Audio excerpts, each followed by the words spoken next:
আসসালামু আলাইকুম guys, welcome to my new blog. এটা হচ্ছে আমরা সেদিন গেছিলাম সিলেটের রাতারগুল সোয়াম ফরেস্টে। আমরা ঘাট থেকে একটা নৌকা ভাড়া করে নিয়েছিলাম। প্রতিটা নৌকা 800 টাকা করে নেয়। মোটামুটি 5-6 জন 7-8 জন সম্ভবত যাওয়া যায়। আমরা 2জনই গেছিলাম আর কি। এখানে ভিতর নালা দিয়ে কেবল ঢুকতেছে, আরও একটু সামনে আর কি মোটামুটি অনেক বড় একটা জায়গা। একটু সামনে মেন আকর্ষণ, মেন যে রাতারগুল সোয়াম ফরেস্ট আর একটু সামনে পড়বে, যে আমরা এসে পড়ছি, ঢুকতেছি এই জায়গা দিয়ে।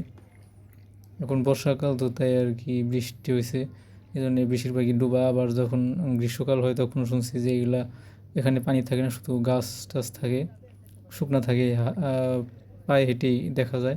কিন্তু এখন বর্ষা বৃষ্টির কারণে আর কি এখন বেশিরভাগই ডুবে গেছে। একটু সামনে আমরা হাঁটার জায়গা পাবো, কিছুটা শুকনো আছে, তখন আমরা হেঁটে দেখাবো। এই যে আমরা এই জায়গাটা এসে ভিড়লাম ভিতরে এই সাইডে। এখানে কিছুটা হাঁটার জায়গা আছে, শুকনো জায়গা। এরপর একটু সামনে ওই পাশ থেকে আমরা আবার নৌকায় উঠবো। অনেক দর্শনার্থী এখানে আসছে, টুরিস্টরা এখানে হেঁটে হেঁটে দেখতেছে। আর একটু পর ঘোরা শেষ করে আমরা এখানে মেন রাস্তায় এসে পৌঁছালাম। এখানে এমনি মজা করে কিছুক্ষণ ছবি তুললাম আর ভিডিও করলাম আর কি।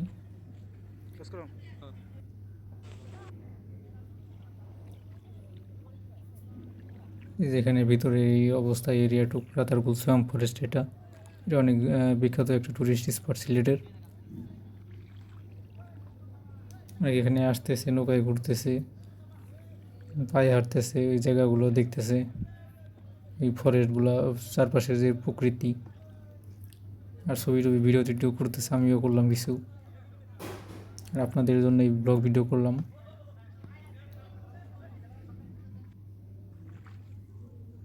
এই যে আমরা আবার ফিরে যাচ্ছি এখান থেকে, এই সরু একটা নালা দিয়ে একটু পর আমরা পৌঁছে যাব ঘাটে।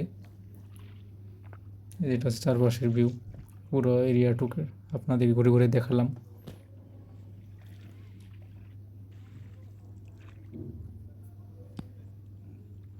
চারপাশের এরিয়াটুক আমার ঘুরে আমার ভালোই লাগছে আর কি। জায়গাটা মোটামুটি অনেক সুন্দর, তবে এক এক ঋতুতে এক এক রকম ভিউ থাকে। ওকে, আল্লাহ হাফেজ।